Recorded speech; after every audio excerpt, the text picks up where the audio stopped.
Hello and welcome. I'm Madhuri, and every Sunday I publish helpful videos about academics, career, and self development. Money is the one thing that we all really like talking about. So, in today's Careers 101 video, I have someone who is a chartered accountant, worked with Deloitte for a couple of years after getting her CA title, and is currently working as a consultant and trainer. She's also a YouTuber who uploads really interesting videos about accounting, taxation, software migrations, and personal finances. Please welcome CA Nikita Punjabi.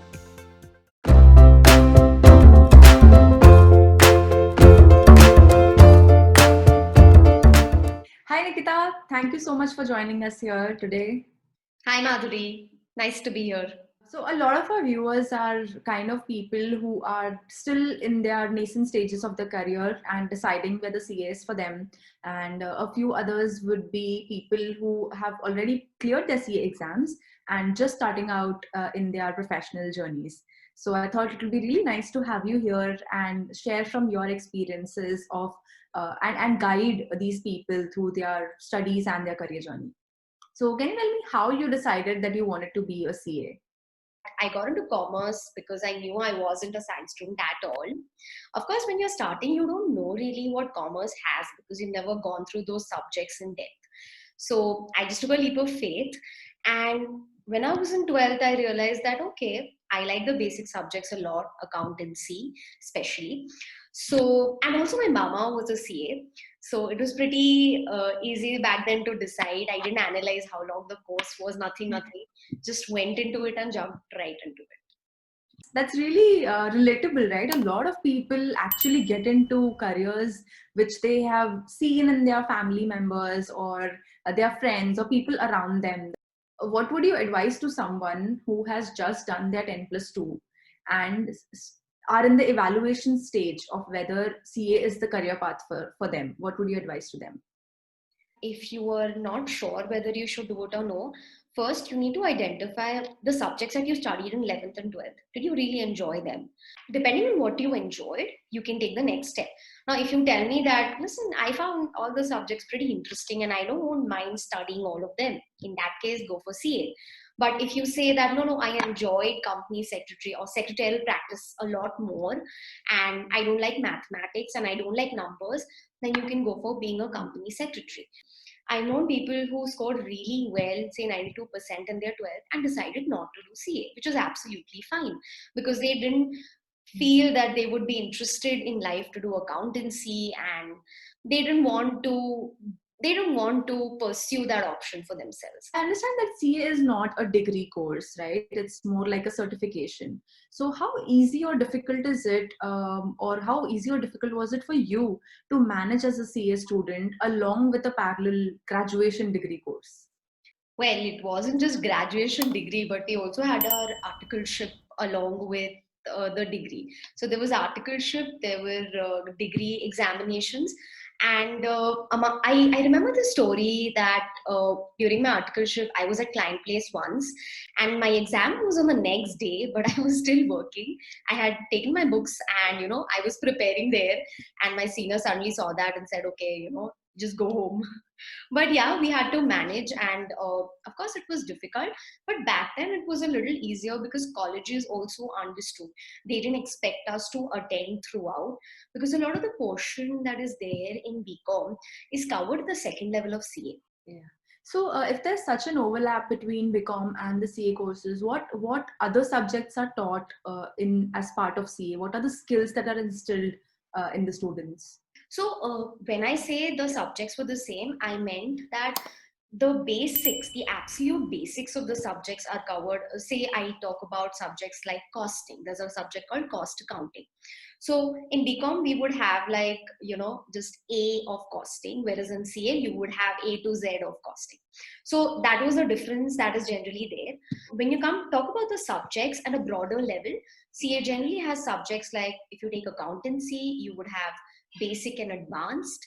If you take taxation, you will have direct, indirect, you would have law as a subject, you'll have auditing as a subject. That all sounds really interesting, Nikita. I think CA would be for a person, someone who is really enjoying math and is fascinated by numbers, I think.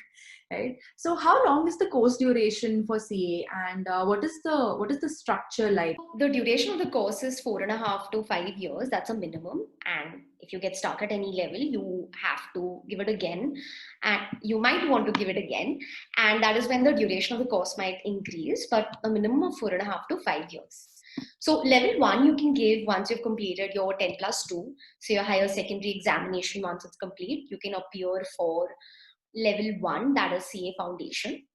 Then you have level two, which you can appear, say you appear for level one in November. Then in the November attempt, in that case, level two, you'll appear in the next November. And if you clear that in the first attempt, level two, that is when you are eligible for articleship. So there are two groups, and when you clear one of those groups, you become eligible for articleship for 3 years. And post that, and again, there is some timelines after which you can give level three. What if someone drops off after level 1 or level 2? What career options do they have? Now, there are a lot of professional courses, and people generally ask that, I have just completed my BCom, and can I go for one of the professional courses, say like FRM? My suggestion to these people generally is that, you know, some of these professional courses require a little maturity. So it's okay to work for a couple of years and then try to enroll in them. But if you still think that you want to study for MBA, give an entrance, you can go ahead and do that. Or you can choose one of these professional courses that better suit your needs than CA.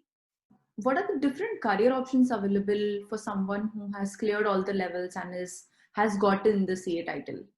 So as a CA itself, because the subjects are so vast within finance, you can choose one of those streams. So if you like audit, you go for stat audit.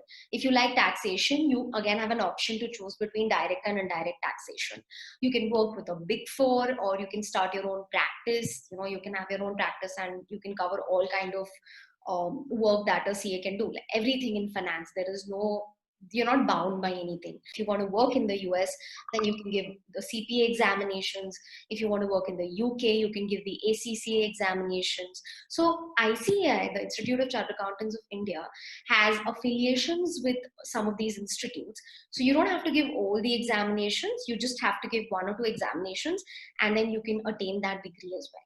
And what would you advise someone who has cleared all the levels of CA and is just starting out their career as a chartered accountant? So if you're just starting your career, don't worry. Just do whatever things right as the first step, and you can keep changing. There's no problem. So for instance, if you're into stat audit and you want to, just do stat audit for 2 years, but then you want to shift to taxation because you find taxation intriguing, I think at the start of the career, you have that leverage and you can go ahead and do that. But once you're in a particular stream for say 5 years and 7 or 8 years, then it actually becomes really difficult to take that leap and switch, because in any other field you will be taken in as a fresher. Thank you so much for all of that information, Nikita. You are also doing some really amazing work, sharing all of the GST updates on your YouTube channel, and helping the general public, someone like me who doesn't have a finance background or a CA background, to understand the nuances of these GST updates. Thank you so much. Would you like to give it a go to ask people to subscribe to my channel? Absolutely. Guys, Madhuri is doing some great work and you must subscribe to her channel. It will definitely help you in your career and it will definitely make you a lot more productive and efficient. So go for it. Thank you, Nikita. Guys, I really hope that you enjoyed this conversation. If you still have any further questions with regards to chartered accountancy or anything about a CA career, please feel free to drop them in the comment section, and I'm sure Nikita will be happy to answer them for you. You can follow me on Instagram and LinkedIn, and follow Nikita on her YouTube channel and her LinkedIn account. I've mentioned all of the links in the description box. Here's me and Nikita wishing you all the very best for your CA journey. Thank you for watching.